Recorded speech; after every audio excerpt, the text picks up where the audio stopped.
Hello दोस्तों, आज हम जा रहे हैं एलजी की वॉशिंग मशीन चेक करने के लिए। जो कि हमारी टीम है वो निकल चुकी है यहाँ से। थोड़ी देर में कस्टमर के घर पहुँच जाएंगे और देखेंगे प्रॉब्लम क्या है। जैसे ही हमने बाइक खड़ी की उसके बाद में हम कस्टमर यहाँ पहुँचे और वॉशिंग मशीन चेक की हमने।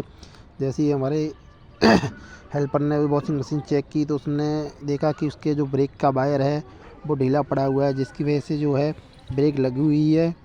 और ब्रेक को पूरी तरीके से उन्होंने दोबारा लगा दिया है। लगाने के बाद में सेट कर रहे हैं। सेट करने के बाद में उन्होंने जो ब्रेक है पूरी तरीके से लगा दिया है, लेकिन फिर भी वो नहीं हो पाई। इसका मतलब उसकी मोटर ख़राब है।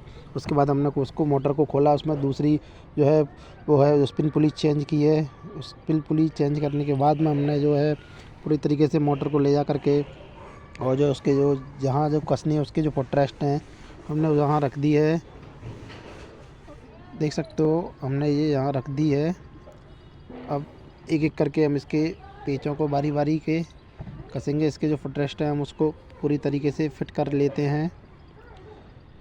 फिट करने के बाद में हम देखो स्क्रू जो इसके जो 3 स्क्रू होते हैं उनको एक एक करके डाल लेते हैं, जिसके बाद में हम पेचकस की मदद से इन तीनों को जो है वो धीरे धीरे वो है जो टाइट कर लेंगे। ये स्प्रिंग का जो है जो ब्रेक का जो वायर था वो निकल चुका है, जो हमने लगा दिया है। ब्रेक का वायर लगाने के बाद में जो है हम स्क्रू है वो टाइट कर रहे हैं हाथ की मदद से। जितना हो सका उतना हमने हाथ से टाइट कर रहे हैं। देखिए यहाँ पर जो है वो टाइट करने में लगे हुए हैं। जितना हुआ वो हमने वो हाथ से टाइट किया, लेकिन उसके बाद हमने पेचकस का मदद ली। पेचकस की मदद से हमने ये टाइट किए हुए हैं। एक पीछे वाला जो स्क्रू है वो भी अभी रह गया है, इसकी मदद से हम पूरी तरीके से उसे टाइट कर देंगे। एक और स्क्रू है वो भी अभी रह गया है। इसमें कुछ नहीं होता है, आप भी घर बैठे मोटर चेंज कर सकते हो। ये 3 स्क्रू होते हैं। तीनों स्क्रू को खोल के मोटर बाहर निकल आती है। जब आप दूसरी मोटर डालें तो 3 स्क्रू वापस कस दें उसी जगह पे, आपकी जो मोटर है वो पूरी तरीके से सेट हो जाएगी। पेचकस की मदद से हमने लगा दिया है। उसके बाद में हम जो वॉशिंग मशीन है इसका मॉडल नंबर है, देख लीजिए आप। एलजी की वॉशिंग मशीन है। उसके बाद हमने जो है वॉशिंग मशीन है वो फिट कर दी है। हमने इसकी जो बॉडी है वो उसमें बिठा दी है पूरी तरीके से।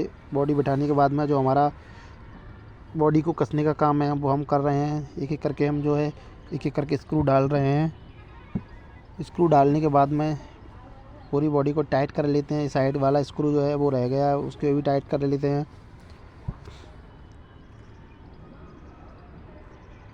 टाइट करने के लिए लगे हुए हैं। कुछ ही देर में ये पूरी मशीन है जो बॉडी उसकी वो कस जाएगी।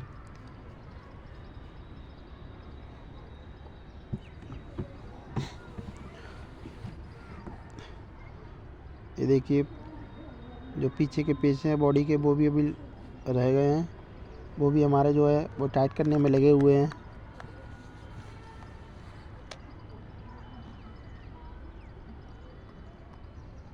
एक एक करके जो स्क्रू हम वो डाल रहे हैं वॉशिंग मशीन के अंदर, जिससे हमारी बॉडी प्रॉपर तरीके से है जो है फिट हो सके।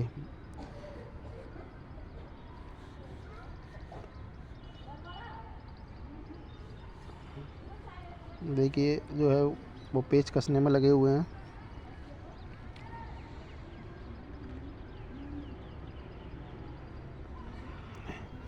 जो इसका जो नीचे का जो पेच होता है वो भी हमने कस दिया है।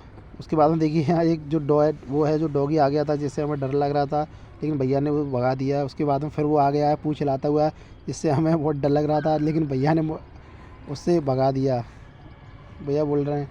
उसके बाद में जो है हमने जो ऊपर का टप है वो उसमें फिट कर दिया, और घुमाते हुए हमने जो नीचे का जो स्क्रू आता है वो होल आता है उस जगह पे लगे हुए हैं टाइट करने के लिए। धीरे धीरे करके हम उसको घुमाते हैं।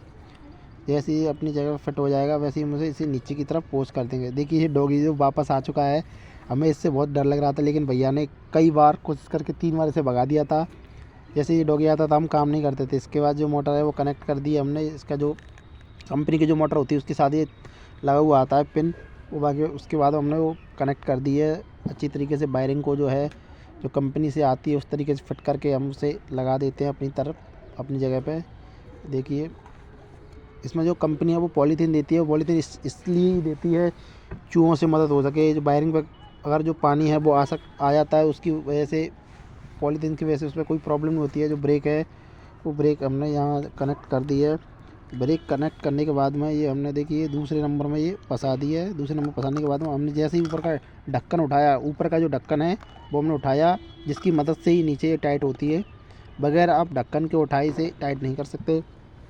पहले आपको ऊपर का ढक्कन उठाना पड़ेगा। उसके बाद में ये देखिए जैसे ही अभी ढीली थी तो हमने इसको निकाल करके जो है तीसरे दाने में हमने फिट किया है, यानी नीचे से जो है वो निकल चुकी थी स्प्रिंग, वहाँ से हमने उसे लगाया है।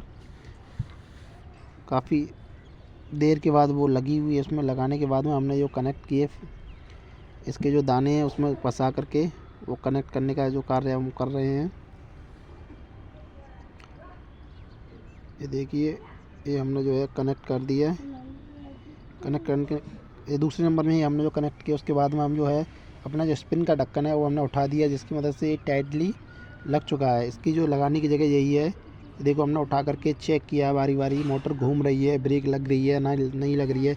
इस ब्रेक को सेट करने के बाद में ये चेक करना पड़ता है कि प्रॉपरली जो है वो इसमें ब्रेक लग रही है या नहीं लग रही है। कभी क्या होता है कि हम ब्रेक ला के चले आते हैं लेकिन उसे चेक नहीं करते हैं, तो क्या वो ब्रेक वहाँ जमी रहती है, जिसकी मदद से स्पिन है वो काम नहीं करती है। उसके बाद हम जो हमारा जो कार्य है वो पूरा हो चुका है। और उसके बाद में ही हमने जो अपना जो है बैक जो ढक्कन है इसका वो हमने कसना स्टार्ट कर दिया। जैसे स्क्रू डले हुए हैं, एक एक स्क्रू लेकर के हम उसे टाइट कर देंगे। देखिए जो उसके पीछे के ढक्कन है ना वो सारे ही जो पीछे के जो स्क्रू हैं वो सारे ही है वो हमें इसमें लगानी चाहिए, जिसकी मदद इससे क्या होता है कि जो चूहे होते हैं वो उसमें अंदर नहीं जा पाते हैं। और जो है ये हमने जो है जो स्पिन का जो निकाला हुआ था ऊपर का वाला कवर है जो निकल जाता है, जिसमें इसकी यहाँ से जो कपड़े छोटे मोटे जो कपड़े होते हैं वो उसमें फंस जाते हैं। यहाँ से जो निकाला जाता है उसी तरीके से इसमें लगा दिया जाता है। ये देखिए इसका पाइप था वो हमने कनेक्ट कर दिया है। थैंक यू, धन्यवाद।